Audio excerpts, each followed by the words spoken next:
Hello everyone, welcome to my YouTube channel, and the question for today is palindromic substring. So given a string, we have our task is to count how many palindromic substrings are in the string. Alright, so there are different indexes and indexes that are different substrings. Even they consist of strings. For example, ABC can have the substring like ABC because a single string is also a palindromic string of its own. Alright, so rest AB can't be the palindromic, BC can't be, and AC can't be. So all the pairs can't be. Only these three pairs can be the substring, and we have to return the count. Alright. Similarly, this all the three are individual, the double pairs and the three pairs. Alright. So we by this we can clear that if there are multiple occurrences, we have to treat them as unique, not as repetition. All right, and the length won't exceed the 1,000. All right, so these are the constraints that are given to us in this question, and the question is kind of very simple over here, and let's see how we're going to solve it. Firstly, the idea behind a palindromic string is that if we read from further as well as if we read from back, that are same, so that string we call it as a palindromic substring. And in case over here where we have to find if we have to this, then we have to treat this also as a unique as a palindromic string and count it in our answer. We cannot treat it as counted string or like that. So that's one thing that is over here. So the code of this question would be a very simple one. It won't be a complex code for this, and the idea behind this code would be that every string, any palindromic string, suppose let me make it some bigger. If we break it, then it results into another palindromic string. If we break it again, then again into another, and finally if a single letter word is also a palindromic string. Alright, so whenever if we got any unique string or anything which is not palindromic or not like that, so we can return that we can minimum the answer we are going to return is the length of that string, like in the case of ABC. So we have returned 3 over here. Why we have returned 3? Because every individual character is a substring. So given this string like D, C, A, B, C, D, if we remove D from this, then this is also a part of a smaller substring. Alright, so like this we're going to count, and we're going to increase our count again and again. This would be a recursive approach, not an iterative one.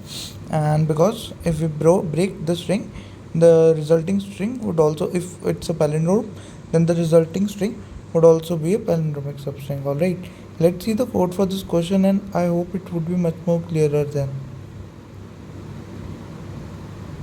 So here is the code of the question, and I have written some comments along with it as well. So initially I have taken my count as final answer is 0,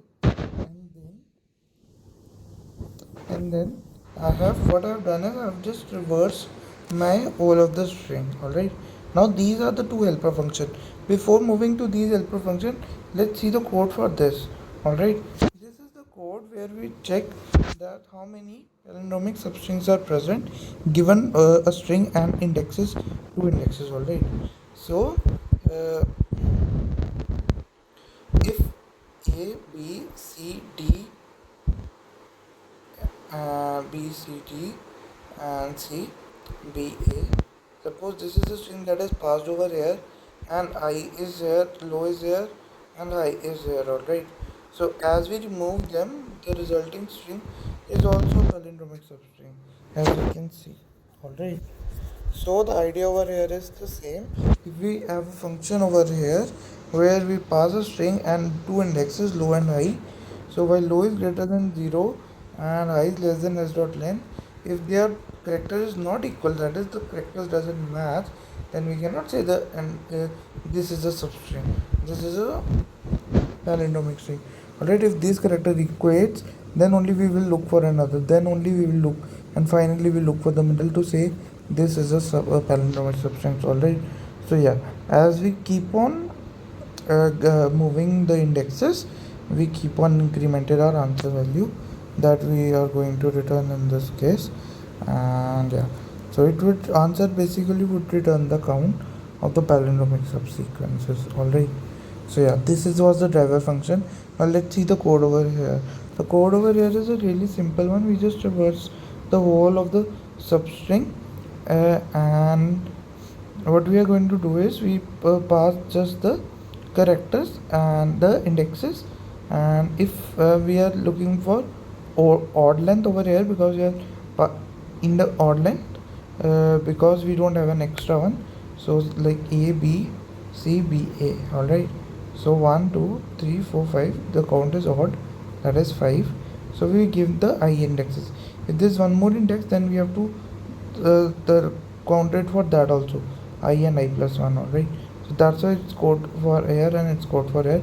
They both turn to this function, and at the end the answer is added to our final answer variable, and at the end we are returning the answer variable. Alright, I hope this code is clear to everyone. Let's try to submit it.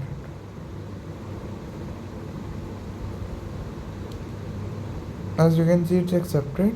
So if you have any doubt regarding this code or anything, you can ask me in the comment section.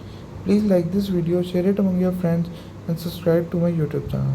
Thank you for watching. Bye bye.